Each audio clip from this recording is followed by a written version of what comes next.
Kita ke bulu tangkis saudara. Setelah lama menepi akibat cedera, pebulu tangkis Anthony Sinisuka Ginting dan juga Gregoria Mariska Tunjung siap kembali ke pertandingan. Kedua atlet tersebut siap tampil di Jepang Open dan juga China Open 2025. Anthony Sinisuka Ginting dan Gregoria Mariska Tunjung akhirnya kembali ke lapangan. Keduanya dijadwalkan siap kembali bertarung setelah lama menepi akibat cedera. Ginting menepi usai cedera bahu sejak Malaysia Open pada Januari lalu. Sementara Gregoria mengalami vertigo sejak Piala Sudirman di bulan April.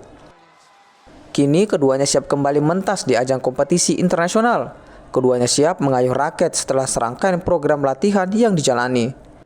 Ginting dan Gregoria akan turun di Jepang Open 2025 pada 15 hingga 20 Juli dan dilanjutkan pada China Open pada 22 hingga 27 Juli mendatang.